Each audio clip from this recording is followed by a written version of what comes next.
justamente para hablar de los contratos ley y continuar ilustrándonos. Hemos invitado nuevamente al contador público colegiado Efraín Ambía Vivanco, quien nos acompaña y le damos las gracias. Efra, buenos días. Muy buenos días, un saludo a toda la población de Apurímac, que a través de este medio nos está viendo. Gracias por esta invitación, Marino, y gustoso de poder seguir conversando sobre estos temas importantes para nuestra región y nuestro país. Gracias, Efra. ¿Cuál es la razón, cuál es la realidad de los contratos ley que contempla la Constitución, Efraín? Bueno, en realidad, esta Constitución del año 93 lo que ha hecho es dar seguridad jurídica a los inversionistas a través de esta Constitución. Si nosotros, por ejemplo, vemos la Constitución del 79, no hablaba nada sobre el tema de los contratos. En cambio, esta Constitución le da esa seguridad a los inversionistas, principalmente, tanto nacionales como extranjeros, ¿no?, que quieran invertir en el país. Gracias a estos artículos, este artículo que ha sido incorporado en la Constitución del año 93, ha permitido de que la inversión privada en nuestro país se incremente, ¿no? Anteriormente, antes de la Constitución del 93, la inversión privada pues no pasaba de unos 22.000 a 23.000 millones de dólares. Actualmente estamos ya superando los 110.000, 115.000 millones de inversión privada en nuestro país, y esto ha hecho justamente de que haya mayor generación de empleo. Un poquito a ver explicando de qué se tratan estos contratos, ¿no? Estos contratos que el Estado de alguna forma garantiza.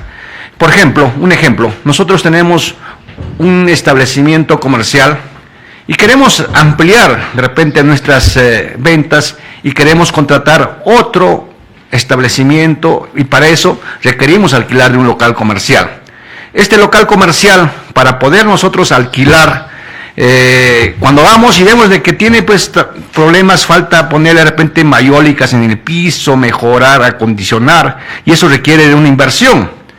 Entonces, ¿qué cosa hace el comerciante? Lo que va a decir es: señor, este local falta mejorar, y para eso, ¿qué es lo que tengo que hacer? De repente, a mi cuenta voy a invertir, voy a mejorar este local, pero al menos quiero que se haga un contrato por 3 o 4 años, para yo en esos 4 años poder recuperar la inversión que he tenido en mejorar estos ambientes. Si nosotros hacemos eso sin ningún contrato, simplemente a los 6 meses viene el dueño y ve de que ya ese local está en mejores condiciones, está empezando a generar rentabilidad, y te diga: a ver, ya han pasado 6 meses, y a partir de ahora tú me haces un aumento del alquiler, y si no quieres, retírate. Entonces, toda tu inversión en haber mejorado ese ambiente, ¿cómo quedaría?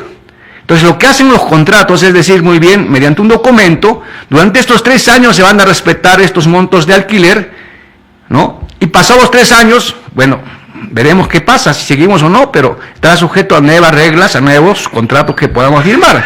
Pasa similar esto con los contratos que hace el Estado. El Estado les da una estabilidad a las empresas que vienen, de tal forma de que las empresas que vienen a invertir estén seguros de que durante el tiempo que dure este contrato se respeten las reglas de juego, de tal forma de que paguen el impuesto acordado, pactado, y normalmente esto está en base a las reglas de juego en el momento en que se firma el contrato. Es decir, si en este momento vamos a firmar un contrato, ¿cuánto está el impuesto a la renta? 30%. De tal forma de que pasa 5 años, de repente el impuesto sube a 40%. Entonces, el inversionista lo que va a decir es: de acuerdo a este contrato, me tienes que respetar y yo te voy a seguir pagando ese 30%, no se puede incrementar. Entonces, los contratos ley lo que hacen es establecer las condiciones dentro de ese contrato, respetando los impuestos o normas vigentes a la firma del contrato, de tal forma de que si hay cambios posteriores se siga garantizando las condiciones. Entonces, esto genera una cierta estabilidad jurídica, porque si no existieran estos contratos, simplemente cada 5 años, cuando hay cambio de gobierno, el nuevo gobierno que entra con distintas ideas, desconoce esos contratos y simplemente pues el inversionista ya no va a querer seguir invirtiendo en el Perú, va a preferir seguir a otros países donde también le van a generar las mismas quizás condiciones o mejores condiciones para que desarrollen su empresa. Correcto, entonces esta es la situación de los contratos ley. ¿Por qué satanizarlos? ¿Por qué decir que los contratos ley son parte de toda la clase dominante? No tiene sentido. Tenemos que conocer ante todo, tenemos que saber qué contempla la Constitución. Bueno, y si no estamos de acuerdo, como nos dice uno de nuestros oyentes, que se formule una nueva Constitución, que se modifique, que hay que saber qué tipo de sociedad queremos tener. Correcto. La Constitución establece la forma y el procedimiento, cómo modificarla total o parcialmente. Invoquemos eso, busquemos eso. Que si es necesario de repente una mayor participación representativa, bueno, pues hagamos esa iniciativa, pero no esa posición irreductible, que todos los males son a causa de la Constitución y que con una nueva Constitución vamos a estar en la panacea. Estamos engañando a la gente.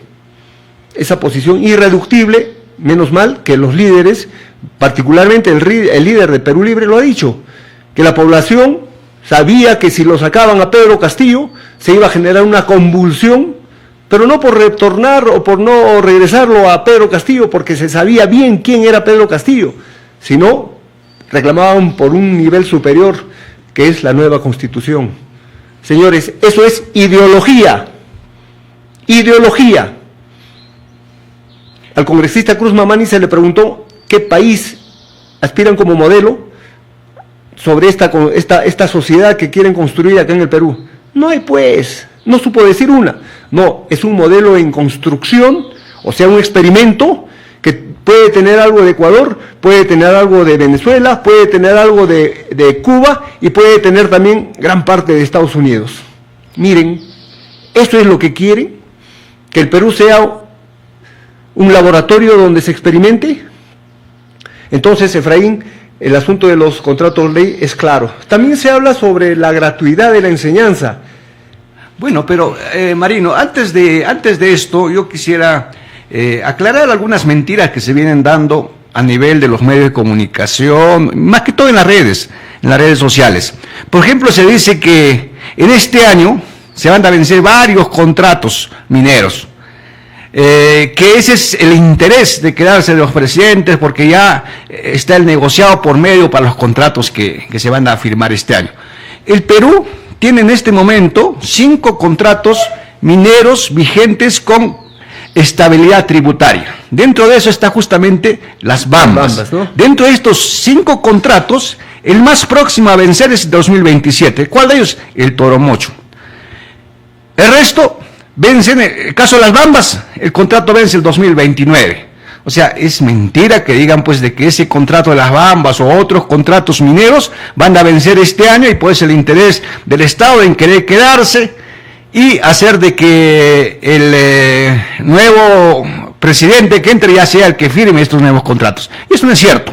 Ahora, por otro lado, en el caso, por ejemplo, si agarramos específicamente las bambas, podemos ver de que las bambas, de acuerdo al contrato de estabilidad tributaria que tiene vigente con el país, está pagando impuestos casi alrededor del 45% sobre sus utilidades.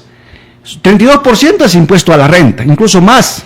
El 30% pagamos todos, pero acá, de acuerdo al contrato de estabilidad que tiene, está pagando 2% más, es decir, que está pagando 32%. Y además de eso están pagando lo que es regalías. Con eso está aproximadamente bordeando los 45 a 47%. Si comparamos, por ejemplo, con otros países, Chile, las empresas mineras están pagando en impuestos alrededor del 43%. Canadá, que es uno de los países que también tiene bastante minería, los impuestos que pagan están alrededor del 35%. Entonces, podemos considerar de que, por ejemplo, estas empresas están pagando lo razonable o quizás mejor que en otros países que tenemos tanto en Sudamérica como en el mundo. Mejor para el país. Por ejemplo, solo el año pasado, por cánodo minero y regalías mineras, a Apurímac ha entrado más de 600 millones de soles. Tenemos, por ejemplo, en el caso solamente de las universidades, un ejemplo, la UNAGMA.